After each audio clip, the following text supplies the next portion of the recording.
Baik, Assalamualaikum warahmatullahi wabarakatuh. Ya, selamat pagi semuanya, Bapak Ibu yang saya banggakan.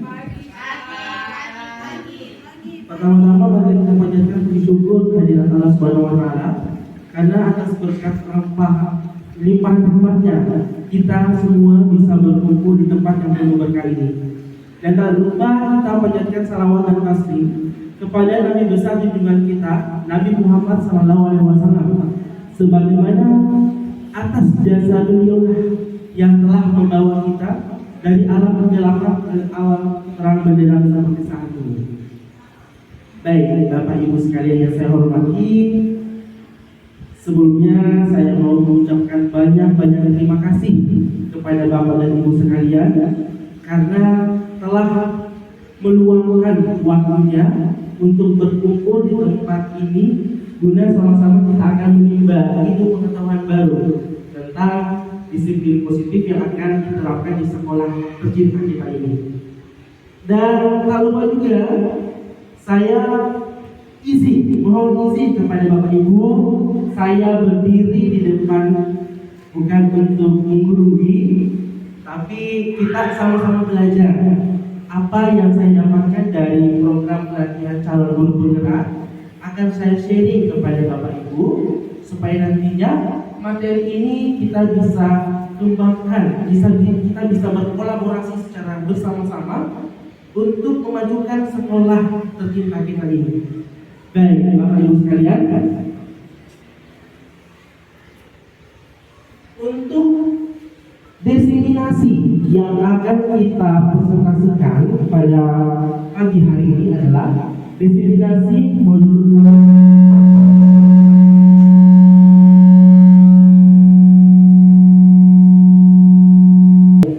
1.4 tentang budaya positif. Mendengar kata budaya positif, ya, kita semuanya sudah dan selalu sampai sekarang menerapkan budaya tersebut dalam aktivitas kita sebagai seorang pendidik. Nah, selanjutnya, apa itu budaya positif? Baik, Bapak Ibu sekalian, budaya positif adalah suatu kebiasaan yang bernilai positif, di mana di dalamnya adalah sejumlah kegiatan-kegiatan yang mampu menumbuhkan karakter murid. Budaya positif di sekolah sangat penting dalam mengaplikasikan nilai-nilai atau keyakinan sekolah yang berpihak kepada murid agar mereka dapat berkembang menjadi pribadi yang kritis, penuh hormat dan bertanggung jawab sesuai dengan profil pelajar Pancasila. Jadi saya 100% yakin kita semua di sini, Bapak Ibu guru sekalian, telah melakukan budaya positif, di mana budaya positif di sini kita kembangkan, kita fokuskan kepada peserta didik kita. Salah satu contohnya, kita latih bagaimana peserta didik kita ikut tampil sebagai peserta upacara, pelaksana upacara, petugas upacara. Itu termasuk salah satu disiplin positif. Yang kedua, siswa tidak boleh datang terlambat ke sekolah. Itu sudah masuk kategori disiplin positif. Ketiga, bagaimana siswa melaksanakan tanggung jawabnya sebagai seorang pelajar dengan cara mengikuti dan aktif dalam proses pembelajaran dan juga mengerjakan tugas yang diberikan oleh Bapak dan Ibu guru. Ya, jadi semua ini tentang budaya positif telah kita lakukan. Jadi saya harap semoga dan seterusnya kita bisa mampu berkolaborasi melakukan budaya-budaya positif demi kemajuan karakter peserta didik kita menuju profil Pancasila. Selanjutnya, profil pelajar Pancasila.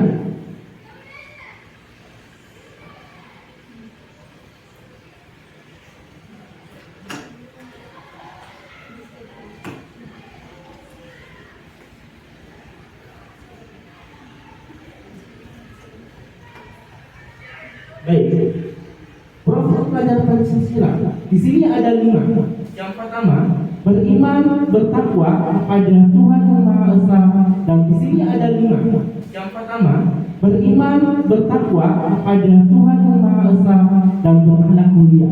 Yang kedua, kebinekaan global. Ketiga, bergotong royong. Keempat, kreatif. Kelima, bernalar kritis, dan yang terakhir, mandiri. Sekarang kita akan jabarkan satu persatu tentang profil pelajar Pancasila. Baik, untuk profil yang pertama, beriman bertakwa kepada Tuhan yang Maha Esa dan berakhlak mulia. Di mana pelajar Indonesia yang berakhlak mulia adalah pelajar yang berakhlak dalam hubungannya dengan Tuhan yang Maha Esa. Ia memahami ajaran agama dan kepercayaannya serta menerapkan pemahaman tersebut dalam kehidupan sehari-hari. Salah satu contoh yang telah kita terapkan dalam kehidupan sehari-hari yang berhubungan dengan poin pertama. Yang pertama adalah literasi Al-Quran di mata pelajaran jam pertama, itu sudah masuk. Yang kedua, sholat berjamaah, sholat zuhur berjamaah di musola, itu sudah masuk di poin pertama. Selanjutnya, untuk poin kedua, berkebinekaan global. Pelajar Indonesia mempertahankan budaya luhur, lokalitas dan identitasnya, tetap berpikiran terbuka dalam berorientasi dengan budaya lain, sehingga menumbuhkan rasa saling menghargai dan kemungkinan terbentuknya budaya baru yang positif dan tidak bertentangan dengan budaya luhur dan bangsa. Maksud dari poin kedua, kita sebagai pendidik harus menerapkan unsur saling menghargai kepada siswa. Jadi siswa mau adanya kolaborasi, bekerja sama dengan sesama siswa lain tanpa memandang suku yang berbeda, ras yang berbeda, kulit yang berbeda, atau agama yang berbeda. Jadi di sini kuncinya berkebinekaan global, memiliki banyak perbedaan tapi tetap satu tujuan, seperti itu maksudnya. Yang terakhir, yang selanjutnya, poin ketiga, gotong royong. Pelajar Indonesia memiliki kemampuan gotong royong, yaitu kemampuan untuk melakukan kegiatan secara bersama-sama dengan sukarela agar kegiatan yang dikerjakan dapat berjalan lancar, mudah dan ringan. Nah, baik. Gotong royong juga di sini telah kita terapkan dalam kehidupan sehari-hari. Salah satu contohnya Jumat bersih. Ya, setiap siswa secara bersama-sama melakukan gotong royong membersihkan baik di dalam kelas maupun di lingkungan kelas, seperti itu. Selanjutnya yang keempat, mandiri. Pelajar Indonesia merupakan pelajar mandiri, yaitu pelajar yang bertanggung jawab atas proses dan hasil belajarnya. Di sini kita juga menekankan bahwa mandiri di sini sangat penting diterapkan oleh siswa karena melatih tanggung jawab siswa sebagai seorang pelajar. Mandiri di sini yang dimaksud aktif mengerjakan tugas yang diberikan kepada guru, ya, mencari sumber-sumber pembelajaran terbaru, itu yang dimaksud dengan mandiri. Yang kelima, bernalar kritis. Pelajar yang bernalar kritis mampu secara objektif memproses informasi, baik kualitatif maupun kuantitatif, membangun keterkaitan antara berbagai informasi, menganalisis informasi, mengevaluasi dan menentukan. Bernalar kritis. Siswa mampu menyaring berbagai informasi-informasi yang datang dari luar, menyaring informasi tersebut, apakah informasi bisa digunakan atau tidak. Ya, seperti yang kita tidak luput dari sekarang, ya, adanya kemajuan IT seperti itu. IT kan pasti ada dampak negatif, ada dampak positif. Dan mau tidak mau, kita maupun siswa tidak bisa lepas dari yang namanya IT. Jadi disinilah bernalar kritis, siswa mampu menggunakan IT khususnya dalam bidang pendidikan, seperti itu. Jadi IT tidak diterapkan dalam berbau positif. Itu yang dimaksud. Selanjutnya keenam, kreatif. Pelajar yang kreatif mampu memodifikasi dan menghasilkan sesuatu yang original, bermakna, bermanfaat.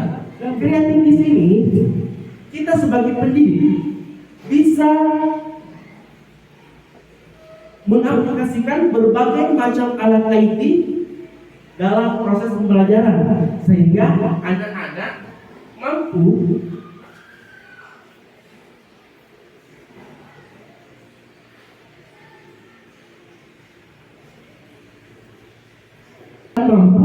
berkreatif menciptakan proses pembelajaran yang efektif dan efisien. Jadi proses pembelajarannya tidak berpihak kepada teacher center atau guru, melainkan berpusat kepada student center atau pelajaran berpihak kepada murid. Kenapa? Karena IT bisa kita kreatifkan sebagai bahan untuk membuat alat metode pembelajaran atau media pembelajaran seperti itu. Selanjutnya, konsep utama budaya positif. Baik Bapak Ibu, untuk konsep utama budaya positif di sini ada 6. Yang pertama, perubahan paradigma belajar. Kedua, disiplin positif. Ketiga, kebutuhan dasar manusia. 4, keyakinan kelas. 5, posisi kontrol. Dan terakhir, segitiga resolusi. Sekarang kita jabarkan untuk poin pertama. Perubahan paradigma belajar. Pembelajaran yang dirancang berdasarkan prinsip pembelajaran yang berdiferensiasi. Apa yang dimaksud dengan diferensiasi? Pembelajaran yang kita buat agar siswa aktif dalam proses pembelajaran tersebut. Selanjutnya, sehingga setiap murid dapat belajar sesuai dengan kebutuhan dan tahap perkembangannya untuk mewujudkan program Raja Pancasila. Untuk pembelajaran berdiferensiasi di sini ada 2. Yang pertama, usaha untuk menyesuaikan proses pembelajaran di kelas untuk memenuhi kebutuhan belajar individu setiap peserta didik. Pembelajaran yang mengakomodir kebutuhan belajar murid, yaitu guru memfasilitasi peserta didik sesuai kebutuhannya masing-masing, baik dari segi kesiapan belajar, bakat dan minatnya. Yang kedua, melakukan pembelajaran berdiferensiasi tentunya akan terpenuhi harapan dan kebutuhan peserta didik. Pembelajaran akan menjadi bermakna dan suasana proaktif karena peserta didik terlibat langsung dalam proses pembelajaran yang sesuai dengan kodrat alam dan zaman. Maksud dari pernyataan tersebut adalah dalam satu kelas, anggaplah 30 siswa. 30 siswa itu memiliki karakter yang berbeda-beda, memiliki kemampuan yang berbeda-beda. Jadi tidak semuanya sama. Maka dari itu, kita sebagai seorang pendidik ya mampu mengetahui apa kebutuhan mendasar yang dibutuhkan oleh peserta didik. Jadi jangan sampai antara siswa pertama dan siswa kedua kita samakan metodenya. Berbeda penerapan metode antara siswa yang lebih cepat tangkap dengan bahkan lambat untuk menangkap. Itu berbeda. Jadi bagaimana cara kita menerapkan teknik-teknik pembelajaran yang sesuai dengan kebutuhan para peserta didik. Seperti itu. Dan kunci utama juga ini, proses pembelajaran yang sesuai dengan kodrat alam dan zaman. Ya, zaman sekarang IT pasti berhubungan juga. Makanya bagaimana cara kita membuat media pembelajaran yang interaktif sehingga siswa berfokus pada proses pembelajaran seperti menggunakan IT. Siswa cenderung main HP. Jadi bagaimana kita mensiasati HP tersebut bisa dijadikan sebagai alat pembelajaran. Seperti itu ya. Selanjutnya, disiplin positif untuk poin kedua. Baik, Bapak Ibu sekalian, di sini ada 3 pertanyaan kemarin.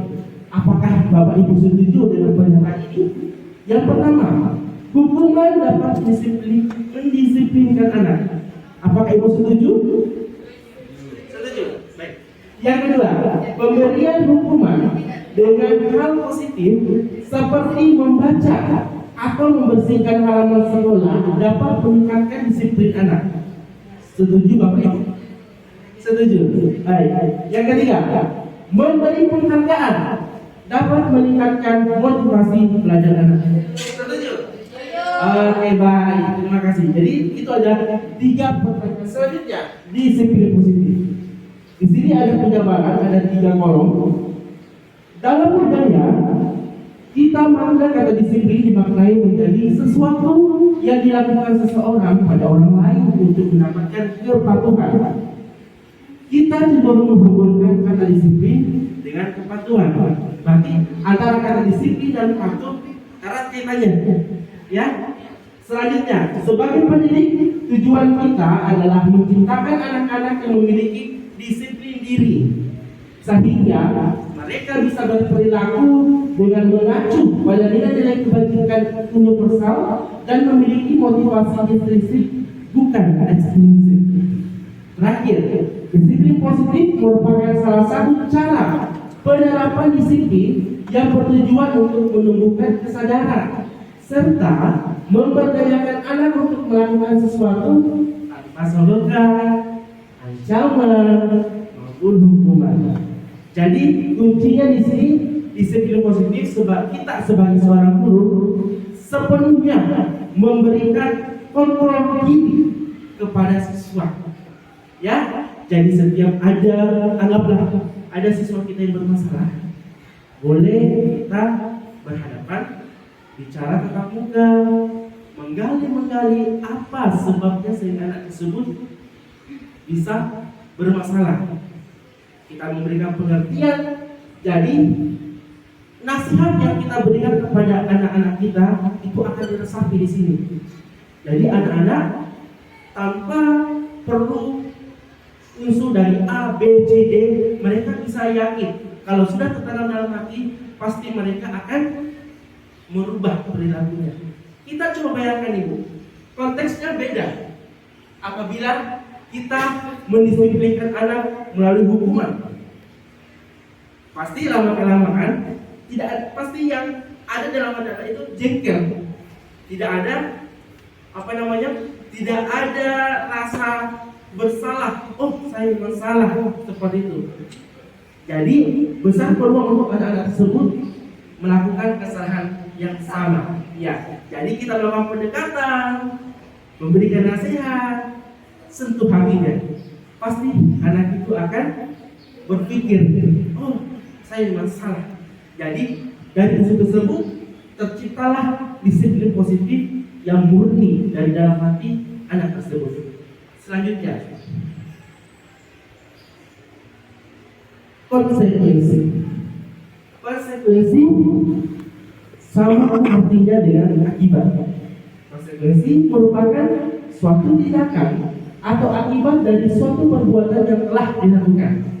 Tujuan pemberian konsekuensi adalah untuk memberikan rasa tanggung jawab kepada siswa sehingga muncul kesadaran akan tanggung jawab dalam diri, sehingga disiplin lahir dari dalam diri tanpa ada paksaan.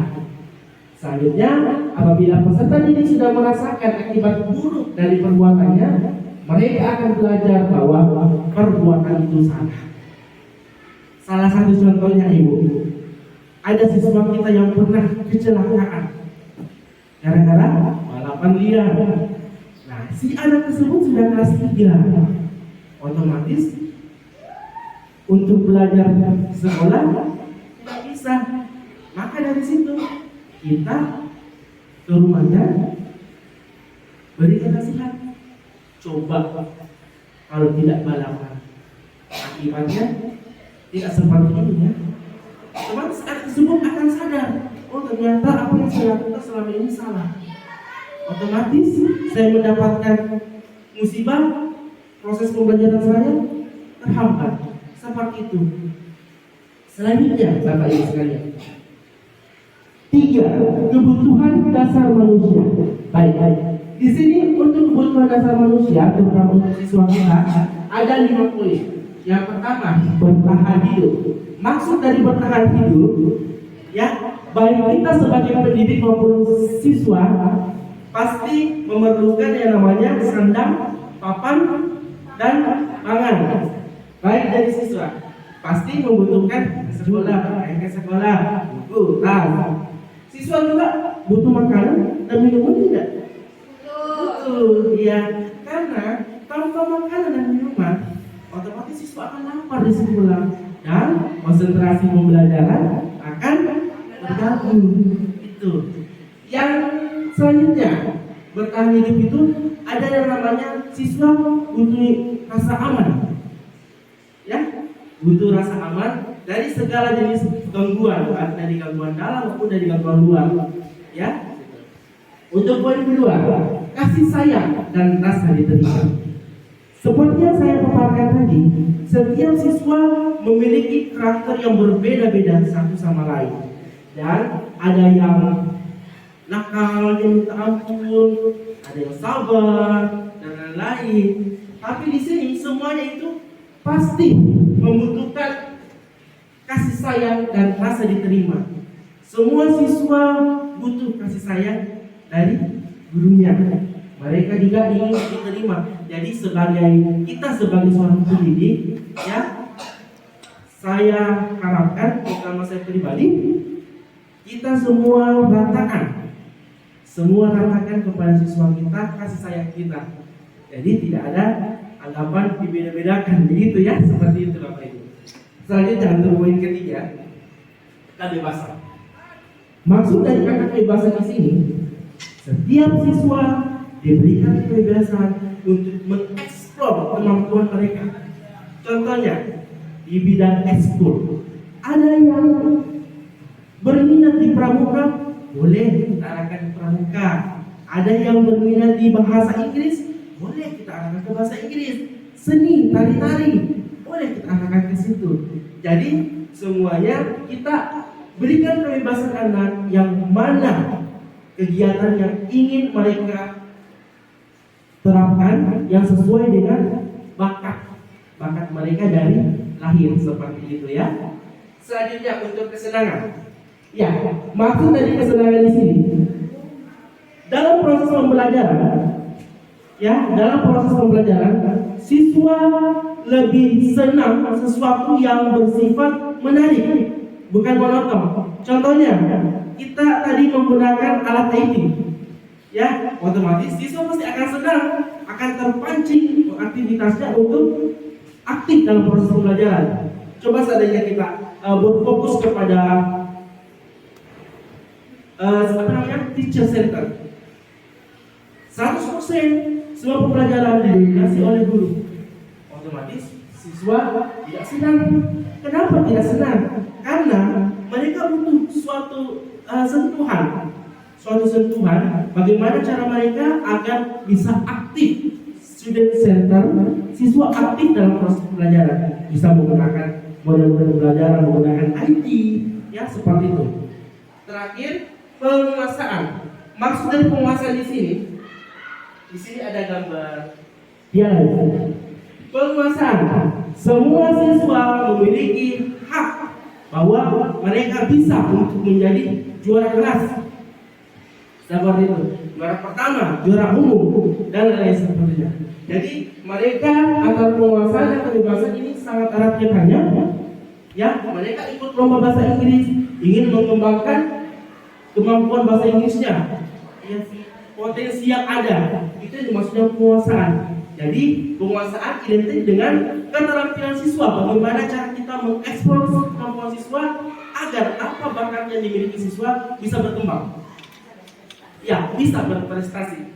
Ya, bukan hanya di sekolah, keluar juga membawa nama sekolah, itu bisa berpotensi sekali. Seperti itu. Baik, Bapak Ibu sekalian. Untuk selanjutnya, keyakinan kelas. Poin keempat. Keyakinan kelas adalah salah satu disiplin positif yang bisa kita terapkan dalam membangun budaya positif di sekolah. Dengan adanya keyakinan kelas di setiap kelas, diharapkan dapat mewujudkan tujuan pendidikan yang berorientasi kepada profil pada Pancasila. Adapun tujuannya, pertama, Menumbuhkan budaya positif dengan membuat kesepakatan kelas dengan melakukan pembiasaan positif di kelas. Kedua, menumbuhkan sikap tanggung jawab pada diri peserta didik atas pemilihan aspirasi kesepakatan kelas. Dan yang terakhir, menumbuhkan rasa menghargai diri sendiri dan orang lain. Maksud dari keyakinan kelas di sini seperti ini. Baik itu wali kelas maupun guru-guru mata pelajaran bisa menerapkan model keyakinan kelas. Jadi seperti ini, salah satu caranya. Yang pertama, kita berdiskusi kepada siswa. Kita berikan kebebasan siswa memberikan tanggapan. Kira-kira keyakinan kelas apa yang bisa diterapkan dalam proses pembelajaran kita? Yang pertama, menghargai teman yang mengutarakan pendapatnya. Oke? Tidak mengejek siswa, tidak mengejek temannya, itu masuk keyakinan kelas. Kedua, tidak terlambat masuk di kelas. Terus mengerjakan tugas yang diberikan oleh guru, dia masuk keyakinan kelas. Seperti itu. Jadi kita buat kesepakatan sama siswa kita. Kesepakatan tersebutlah yang menjadi patokan kita ke depannya. Apabila kalau ada sesuatu yang melanggar, salah satu contohnya tidak mengerjakan tugas, berarti sudah melanggar. Kita perlihatkan keyakinan kelas yang dibuat. Otomatis ya kembali ada. Oh iya, saya pernah buat keyakinan kelas seperti ini. Oh saya salah. Seperti itu ya, keyakinan kelas seperti itu. Selanjutnya, posisi kontrol. Yang kelima, posisi kontrol. Posisi kontrol sebagai seorang pendidik ada 5. Yang pertama, penghukum. Kedua, pembuat merasa bersalah. Ketiga, teman. Keempat, pemantau. Dan kelima, manajer. Bagaimana penjabaran dari kelima posisi kontrol tersebut? Berikut ini Bapak Ibu, saya akan memutarkan video ilustrasi terkait posisi kontrol guru terhadap siswanya.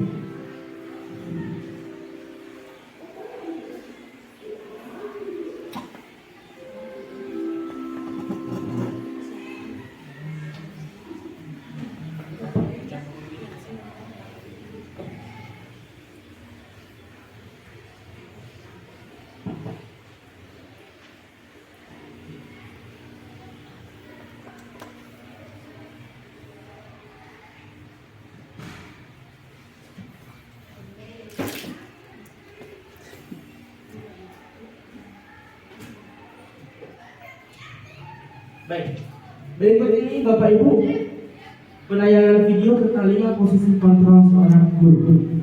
Silakan disimak Bapak. Salam bahagia Ibu dan Bapak guru hebat. Dalam penerapan disiplin positif restitusi, salah satu program yang dikembangkan adalah 5 posisi kontrol. 5 posisi kontrol dalam restitusi adalah proses perjalanan seorang pendidik agar dapat mengenali dirinya. Pada video kali ini, kita akan membahas tentang 5 posisi kontrol yang dikembangkan oleh Diane Rosen dan contoh penerapannya.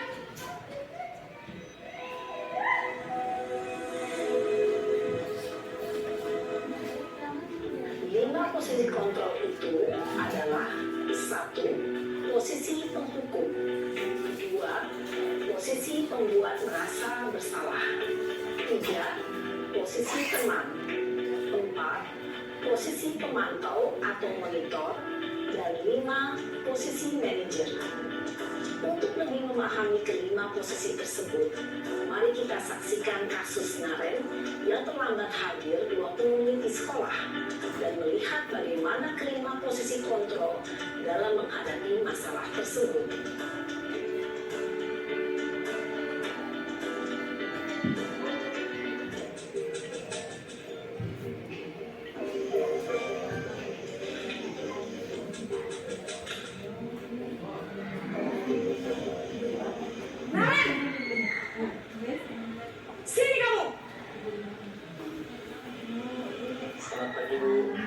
Selalu terlambat. Kamu deh,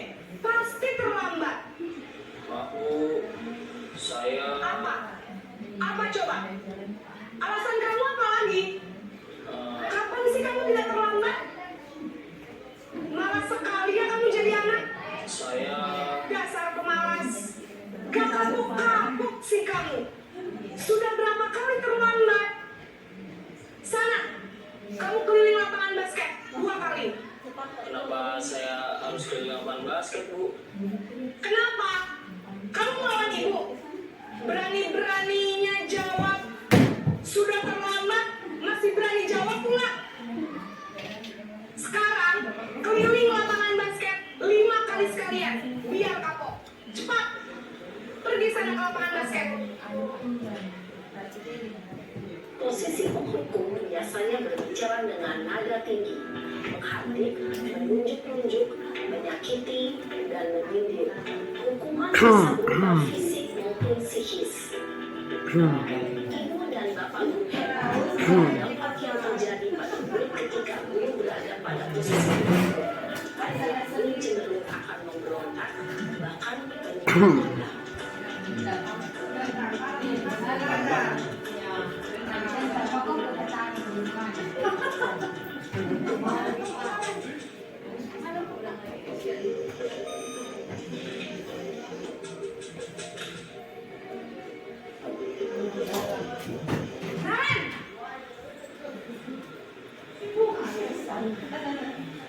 Selamat pagi, Bu. Naren, kamu kenapa terlambat lagi, nak? Ya Tuhan, Naren. Kamu senang ya bikin ibu susah ya? Kalau kamu terlambat lagi, nanti ibu yang ditegur bapak kepala sekolah, nak. Disangka ibu tidak bisa membina kamu. Duh, gimana ini? Maaf, Bu. Duh, Gusti Naren. Kamu suka ya kalau ibu ditegur bapak kepala sekolah? Terus, sekarang ibu harus tulis apa ini di buku absen? Ini kamu sudah sering terlambat loh. Ibu harus apa coba? Maaf, Bu. Maaf sekali. Ya sudah, lain kali jangan bikin ibu susah lagi ya nak ya. Ibu tidak akan kuat lagi kalau begini terus. Bisa jantungan kalau ibu ditegur bapak kepala sekolah. Sana cepat ke kelas. Maaf ya, Bu. Maaf sekali. Posisi merasa bersalah berbicara dengan nada tenang, cenderung lembut. Namun kata-kata yang diutarakan membuat murid merasa menjadi orang yang gagal. Memandang buruk dirinya sendiri, merasa tidak berharga, dan tidak sanggup membahagiakan orang lain. Ketika guru mengambil posisi pembuat rasa bersalah, murid akan menganggap dirinya yang bersalah dan ia akan menyimpan emosi negatif tersebut di dalam dirinya.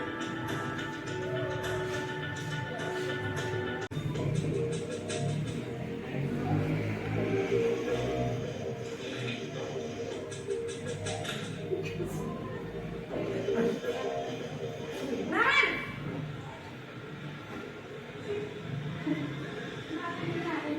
Selamat pagi, Bu. Wah, sudah jam berapa ini nak? Terlambat lagi ya sayang. Iya, Bu. Habis ibu saya lupa membangunkan saya, Bu. Kamu malah menyalahkan ibu kamu. Kamu bukannya anak yang larinya paling kencang. Kok terlambat sih? Iya, Bu. Saya memang terlambat bangun tadi. Jadi, biarpun saya lari kencang, tetap nggak kekejar, Bu. Ya sudah sana. Nanti lain kali larinya lebih kencang lagi ya. Biar gak terlambat lagi. Bikin seneng ibu. Demi ibu. Bisa kan? Bisa lah, Bu. Ya sudah sana masuk kelas. Ibu beresin urusan absen kamu. Kamu ini ada-ada saja. Dalam posisi teman, guru berbicara dengan nada suara ramah, akrab, cenderung bersenda gurau untuk menjaga suasana tetap santai.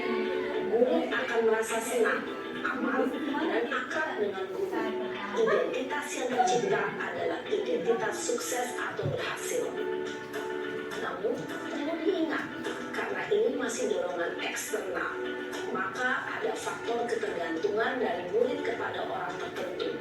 Di sini, guru absennya, sehingga di lain waktu, murid bisa berperilaku baik namun hanya kepada orang-orang tertentu saja.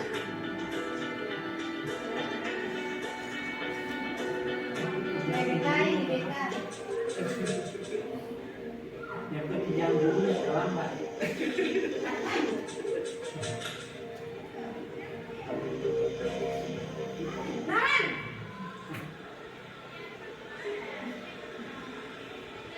Selamat pagi, Bu. Naren, apa peraturan sekolah kita tentang jam berapa kita harus masuk sekolah, Nak? Kita harus di sekolah jam 7, Bu. Iya betul, sekarang sudah jam 7.20. Naren sudah tahu konsekuensinya jika terlambat hadir. Paham, Bu. Saya harus tinggal kelas pas jam istirahat selama 20 menit.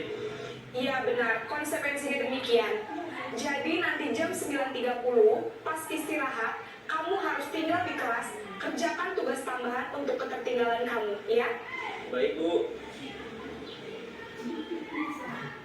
Posisi pemantau mengandalkan penghitungan atau data untuk mengontrol murid. Guru mengarahkan murid berdasarkan peraturan dan konsekuensi. Seorang pemantau menunjukkan bahasa tubuh dan ekspresi wajah yang datar dan cenderung formal.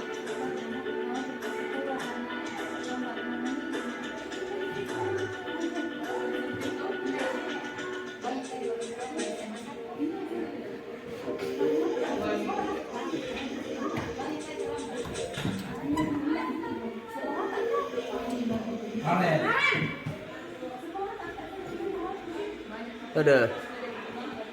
Selamat pagi, Bu. Selamat pagi, Naren. Maaf, Bu. Saya terlambat. Iya, sekolah masuknya jam 7, sekarang sudah jam 7.20. Jadi sekarang bagaimana ini, Naren? Maaf, Bu. Saya lupa setel alarm saya semalam. Baiklah, menurut kamu, keyakinan sekolah yang mana yang perlu kamu tingkatkan? Menghargai diri sendiri dan orang lain mungkin, ya, Bu. Setuju. Jadi, apakah Naren meyakini prinsip saling menghormati tersebut? Iya, Bu. Saya meyakininya. Apakah Naren bersedia memperbaiki masalah keterlambatan ini? Bersedia, Bu. Bagaimana kamu akan perbaiki masalah keterlambatan ini? Saya akan coba untuk tidak lupa menyetel alarm saya, Bu. Baik, kalau Naren lupa menyetel alarm di rumah, ada orang yang kira-kira bisa bantu mengingatkan tidak? Ada, Bu. Kata saya, Kak Emma. Ada lagi selain Kak Emma? Selain Kak Emma, ada ibu saya. Baik, jadi yang mengingatkan Naren adalah Kak Emma dan ibu kamu, ya? Kira-kira akan mulai setel alarm kapan nih, Naren? Ma, ada ibu saya. Baik, jadi yang mengingatkan Naren adalah Kak Emma dan ibu kamu, ya? Kira-kira akan mulai setel alarm kapan nih, Naren? Setelah pulang sekolah, akan segera saya lakukan. Baik, jadi Naren akan setel alarm untuk bangun besok pagi dan akan diingatkan oleh kakak dan ibunda Naren, ya? Ada lagi yang mungkin perlu dilakukan, Naren? Agar tidak terlambat bangun lagi. Tidak ada, Bu. Baik, Naren. Terima kasih untuk kerjasama kamu. Sekarang kamu perlu kembali ke kelas untuk belajar. Baik, Bu. Terima kasih. Posisi manajer adalah posisi kontrol yang disarankan untuk membimbing murid memiliki sikap disiplin yang positif, yaitu murid yang mandiri, bertanggung jawab, dan dapat memecahkan masalah. Tujuan dari posisi ini adalah agar murid dapat berefleksi atas tindakannya. Guru akan dengan tulus memberikan pertanyaan-pertanyaan bermakna, sehingga membuat murid dapat belajar dari kesalahannya dan mencari sebuah solusi untuk menyelesaikannya. Ibu dan bapak guru hebat, setelah mengamati adegan kelima posisi kontrol tadi, kira-kira posisi mana yang paling ideal? Posisi mana yang dapat menunjang motivasi intrinsik murid? Ya, tentu posisi manajer. Posisi ini memang posisi ideal yang ingin dituju setiap pendidik. Pada posisi inilah, guru dapat menerapkan disiplin positif dan berpihak pada murid, yang memerdekakan murid. Perjalanan seorang pendidik tentunya tidak mudah untuk sampai pada posisi seorang manajer. Namun, tujuan kita pasti, yaitu menciptakan murid-murid yang mandiri, merdeka, dan bertanggung jawab. Semoga penggambaran 5 posisi kontrol yang telah diperlihatkan ini dapat menjadi ajang refleksi bagi kita semua, agar dapat terus mengasah dan menerapkan disiplin positif yang memerdekakan murid. Mari terus berlatih dan bersemangat. Selamat menerapkan. Salam dan bahagia, Ibu dan Bapak Guru hebat.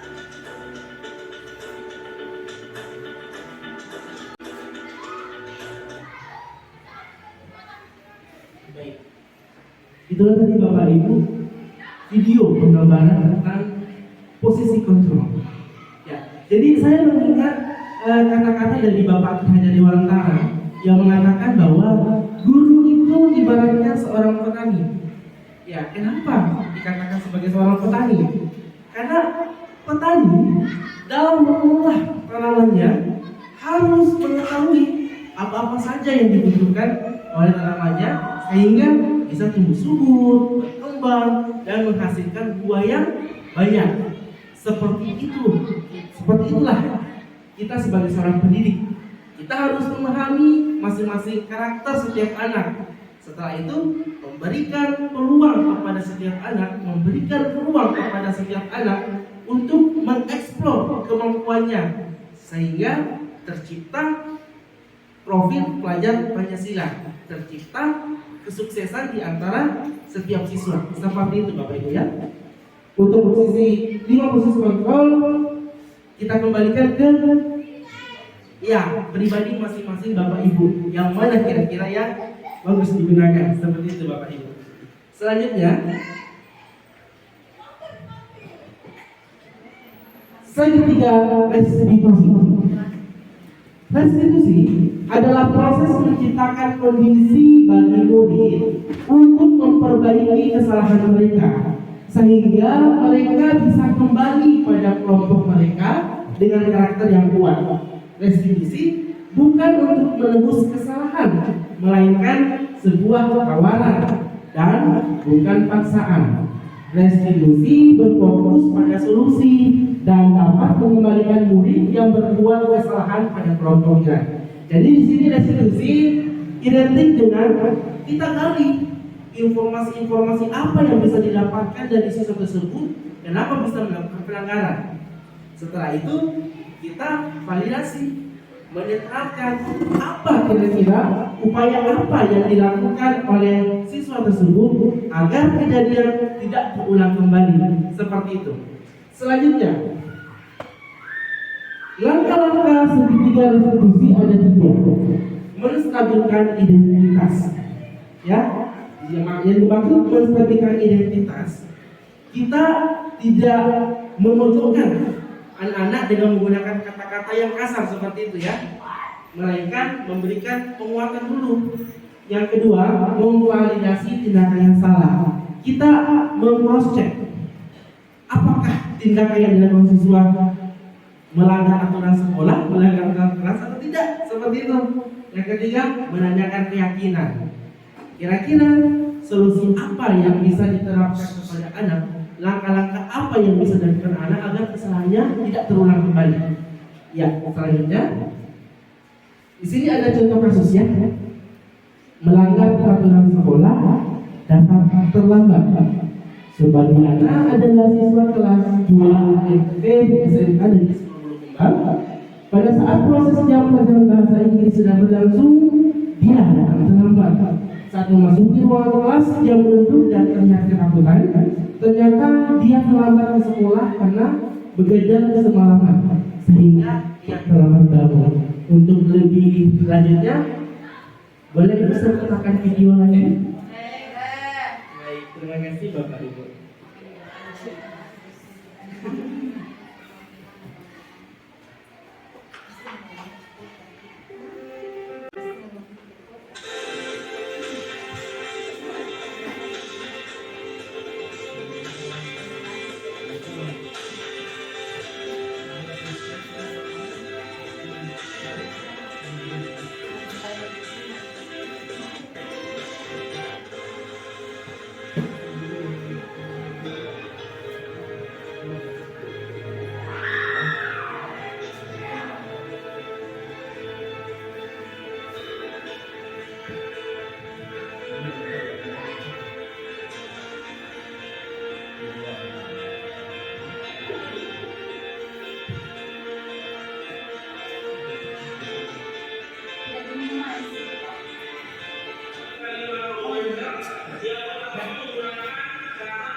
Baik, Bapak Ibu, itu tadi salah satu contoh penerapan restitusi dalam proses pembelajaran di kelas.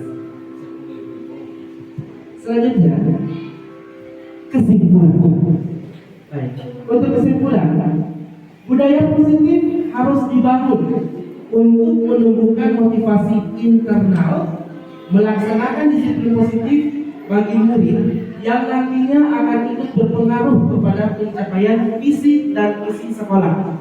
Selanjutnya, membangun budaya positif tentu saja tidak bisa dilakukan sendiri, melainkan butuh kolaborasi dari semua warga sekolah, mulai dari kepala sekolah, guru, tenaga kependidikan dan murid, bahkan dibutuhkan juga dukungan dari orang tua dan komite sekolah. Jadi, mulai dari sekarang, ya saya harapkan marilah kita sebagai pendidik berkolaborasi bersama-sama, membangun budaya positif di sekolah, membangun karakter peserta didik kita demi mencapai visi dan misi sekolah kita. Baik, seperti itu Bapak Ibu sekalian. Ya. Terima kasih. Salam dan bahagia Ibu dan Bapak Guru hebat. Itulah tadi presentasi tentang destinasi budaya positif yang telah kami paparkan. Selanjutnya saya persilakan Bapak Ibu yang ingin melakukan refleksi terhadap materi tentang budaya positif. Silakan Ibu, silakan. Bismillahirrahmanirrahim. Assalamualaikum warahmatullahi wabarakatuh. Waalaikumsalam warahmatullahi wabarakatuh. Terima kasih atas kesempatan yang diberikan kepada saya Bapak. Saya ingin refleksi materi yang telah Bapak berikan tadi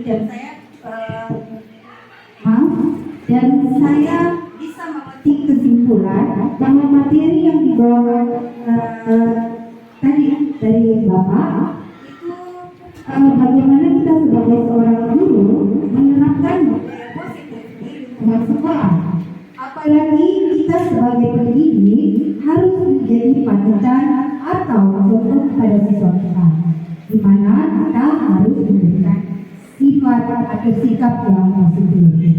Jadi menurut saya secara pribadi, salah satu contoh yang dapat kita terapkan kepada lingkungan sekolah kita ini yaitu budaya senyum, sapa, dan salam.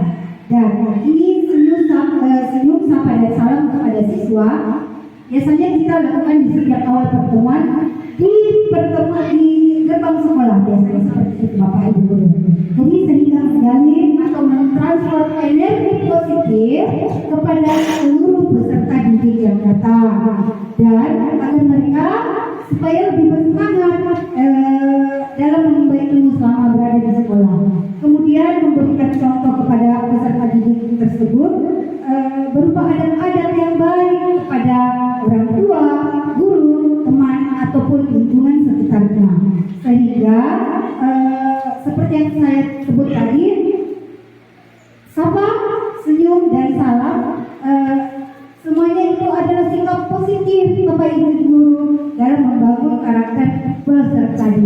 kita. Kira-kira seperti itu refleksi saya. Berikut contohnya. Terima kasih. Wabillahi taufiq wal hidayah. Assalamualaikum warahmatullahi wabarakatuh. Salam berbagi, salam bahagia, Bapak Ibu guru hebat. Terima kasih. Terima kasih banyak Ibu atas refleksi dan masukan yang dilontarkan kepadaku. Baik, Bapak Ibu sekalian yang saya hormati, cukup demikian untuk persentase pada pertemuan kita kali ini. Jadi marilah kita sama-sama Bapak Ibu berkolaborasi membangun budaya positif di sekolah kita untuk mencapai tujuan kita sesuai dengan visi misi yang ada di sekolah kita. Saya akhiri dengan ucapan wabillahi taufiq wal hidayah. Assalamualaikum warahmatullahi wabarakatuh.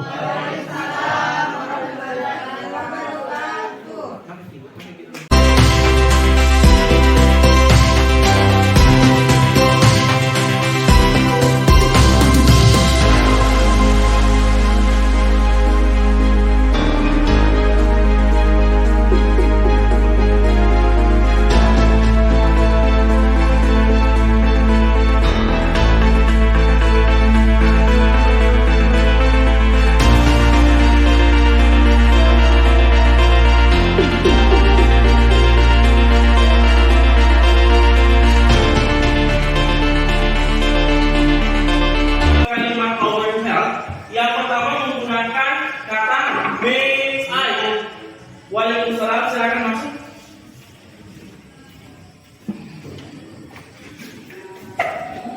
Kenapa datang terlambat? Telat bangun Pak. Telat bangun. Baik, tidak apa-apa, karena minggu lalu teman-teman kalian juga ada yang datang terlambat. Kalau boleh tahu, Nabadi datang terlambat ke sekolah karena apa? Telat bangun Pak. Telat bangun ya. Iya, Pak. Untuk aktivitas yang dilakukan pada malam ini, apa kegiatannya? Main game Pak. Main game. Oke, baik. Tapi tetap saya hargai usaha Nabadi meskipun datang terlambat, tapi tetap datang ke sekolah. Ya, kira-kira datang terlambat di sekolah ini tidak datang tepat waktu melanggar aturan kelas atau tidak? Melanggar Pak. Melanggar aturan kelas ya. Iya Pak. Baik. Kira-kira pelanggaran apa ya Nak Bandi telah buat? Telat di sekolah Pak. Telat ke sekolah, terlambat ke sekolah. Iya Pak. Baik. Jadi untuk kedepannya saya sarankan ya, apa yang akan dilakukan supaya hal tersebut tidak terulang lagi? Tidak begadang Pak dan memasang alarm. Dan memasang alarm. Iya Pak. Iya. Jadi salah satu alternatif yang bisa dilakukan Abadi, tidak begadang, pasang alarm agar bisa datang tepat waktu supaya bisa menjadi siswa yang disiplin ya. Pak. Baik, silakan duduk Abadi. Stop. Sipping on your love. Oh, when you, oh my God, you know you bring your clothes so right. Oh, I'm not looking for hearts, just the dirty clothes and diamonds. Take me, oh my God, oh, but we'll hold our faces straight. Oh, I'm not looking for hearts, I was looking for hearts. Iya, tapi Nabila tidak usah khawatir karena beberapa minggu yang lalu, pertemuan yang lalu, masih banyak teman-teman Nabila yang belum mengerjakan tugasnya.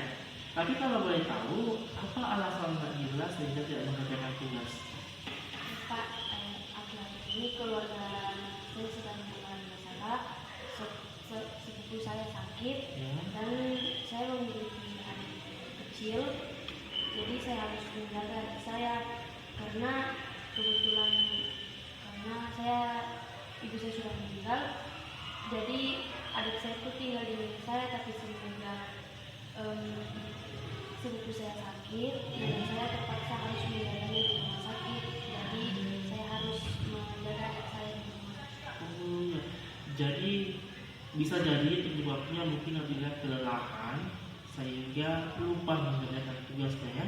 Ya, jadi saya harap nanti situasi yang dihadapi masalah keluarga ya, bisa cepat teratasi seperti itu.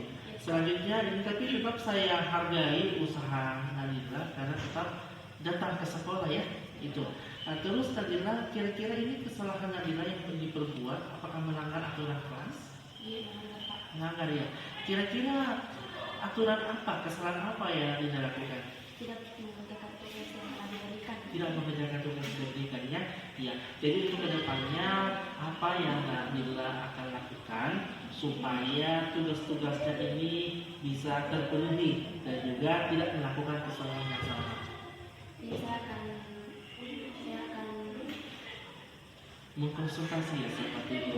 saya akan Mengkonsultasi. berhadapan Ya. dengan guru yang bersangkutan. Ya, terus menceritakan situasi keluarganya seperti ini. Ya, yang betul komunikasi juga paling utama Nadila. Jadi jika ada kendala yang dihadapi Nadila, silakan konsultasi terutama ke saya, ya. Jadi nanti akan ada solusi yang diberikan ya. Iya. Jadi untuk kedepannya, ya saya harap kesalahan yang diperbuat Nadila bisa diperbaiki seperti itu supaya nanti kedepannya Nadila menjadi siswa yang cerdas dan sukses. Amin ya, seperti itu Nadila. Baiknya, assalamualaikum warahmatullahi wabarakatuh. Assalamualaikum warahmatullahi wabarakatuh. Perkenalkan, nama saya Surban Dilana dari kelas 11 AMP. Tadi saya telah melanggar aturan kelas, yaitu datang terlambat, dan alhamdulillah saya tidak dihukum melainkan diberi nasihat agar saya tidak mengulangi kesalahan saya lagi. Dan saya berjanji tidak akan telat lagi melainkan datang tepat waktu. Sekian dari saya. Assalamualaikum warahmatullahi wabarakatuh. Assalamualaikum warahmatullahi wabarakatuh. Nama saya Isnatul Fadila, kelas 12 APHP. Saya melanggar aturan kelas karena tidak mengerjakan tugas. Namun, alhamdulillah saya tidak dihukum. Tapi saya diberikan nasihat dan solusi agar tidak mengulangi kesalahan yang sama. Sekian dari saya. Assalamualaikum warahmatullahi wabarakatuh.